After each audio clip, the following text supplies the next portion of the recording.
Hi, you guys. I hope you guys are all having a wonderful Saturday.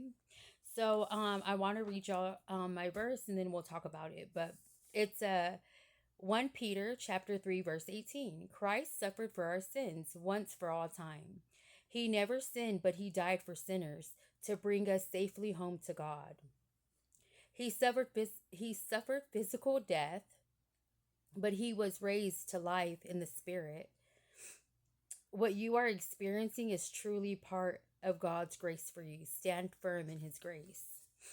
Um so if you've never been gang stalked, then I want to just share this.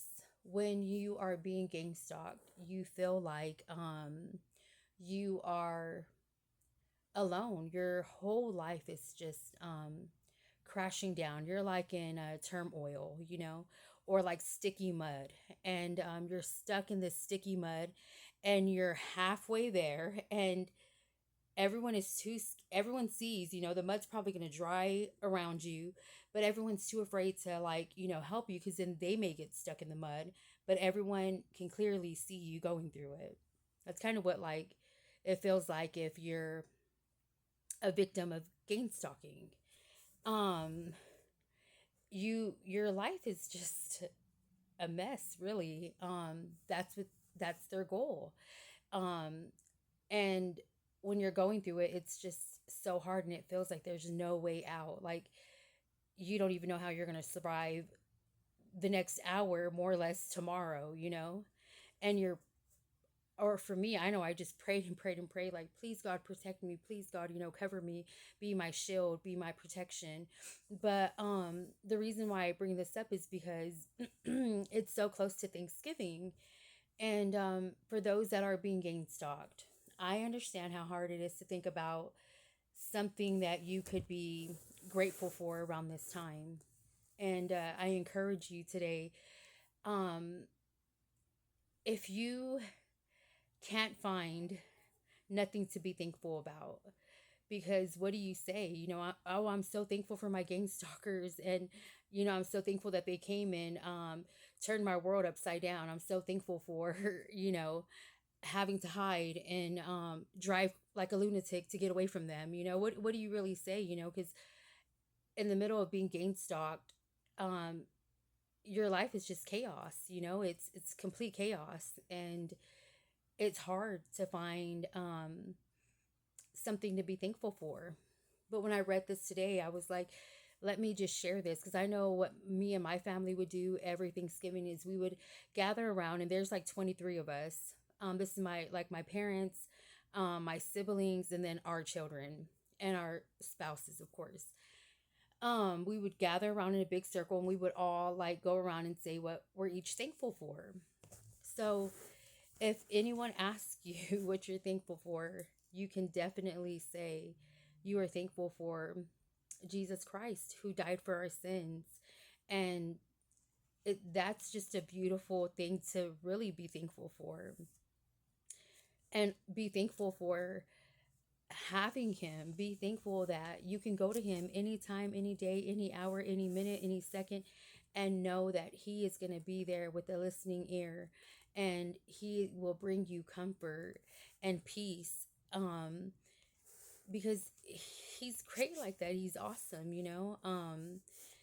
So yeah, if you can't find anything to be thankful for, be thankful for that. And I know if you're going through it, how hard it is. Trust me, I'm still going through it. Now I would say as far as today, I don't believe it's as bad, but I don't know if it's because I try not to really pay no mind, because I'm like, oh, there they go again. At this point, if I need to post for a picture, I'll post for a picture, whatever the case is. Like, what are y'all gonna do other than just follow me? Because I know I'm being, recorded all the time. I know that they're constantly taking pictures of me. I know that like they're just so invasive in your life, and it is tough, to be victimized by gang stalking. It's terrible. But I wanted to encourage you with that today, and I also wanted to say a story about Thanksgiving. So last year, you know, when I lost, not last year. So in January, 2000, or January 28th, 2025, I lost my dad. So last year was my dad's last Thanksgiving. Um, I want to just share this where it says stand firm in God's grace. It's so important that we do stand firm in God's grace. And what that would include is letting go of um, fear, letting go of hate, letting go of sorrow, letting go of pridefulness, letting go of all the things that are hindering you down and like holding you down, and let it all go. Like none of that is important. And the reason why I bring this up is because like I said, last year was my dad's last Thanksgiving, and because of my pridefulness, I didn't get to spend that time with my dad. And I wish every day that I would have. And now every time Thanksgiving comes up, I'm going to think about I had the opportunity to be with my dad and eat a Thanksgiving meal one last time with him. And because I was too prideful, I didn't do it. And I don't want you guys to have that same regret. I want you guys to just, you know, love your family and your loved ones and not care about anything. So the reason why I showed up for Thanksgiving, and I had on like a, at this time I was being gang stalked severely, and I had just lost my house, and I felt like I was just going, crazy. And I show up for Thanksgiving and I have like a sweatsuit on, just like this, exactly like this, except for it's beige. Um, so and then I had some like brownish beige Nikes on, and someone in my family made a comment about my shoes, and when this person done that, I looked over at my sister who was in the room, and I seen her look at me like, or to me like, ill, and it really upset me. It upset my pride. It irritated me, because at this time I was already putting puzzle pieces together, and I already had the idea of my family being involved in part of the gang stalking, or I'm believing that they're involved. So when that scenario happened, I got upset and I left. And I remember my dad saying, Ashley, where are you going? And I said, oh, I'm just going to go to the car. And he looked like he was mad, because he probably knew I was lying. I don't know, but now every time, like now that Thanksgiving's coming up, I keep picturing my dad like hold the door and say, Ashley, where are you going? And me lying, I'm gonna go to the car, and me not coming back. And I don't know what that made my dad feel like, because my dad probably knew that was gonna be his last Thanksgiving. So I just want to say, be thankful that you have your family. Be thankful that you have a support system, if you do have a support system, because a lot of us that are being gang stalked, we lost that. These gang stalking cults or organizations or whatever they are, they will use the people that you love the most against you.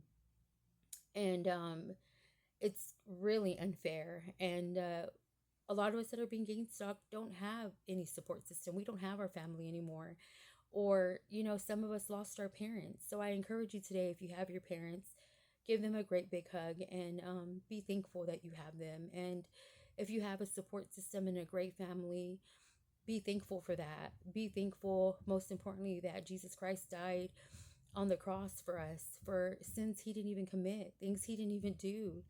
Um, but he loved us that much. So I encourage you today to love someone as much, or love everyone as much as God loved us, and share the love, and be kind, and be nice, and be grateful that you get to sit around, um, you know, a table with all your loved ones, and a table full of food, because there are lots of children everywhere, and even adults. I see the commercials all the time of like people starving everywhere, and we should be grateful that we um, have that, you know? So I just encourage you guys to, yeah, if you're struggling with something to be thankful for, there's no better thing to be thankful for, but than the fact that Jesus endured all that pain for us and he died for our sins. And be grateful for your family, like I said, and your loved ones and your support system. And yes, just be grateful. And you guys have a good day. And then don't forget to pick up trash, please. And be kind and share the love. Bye, you guys.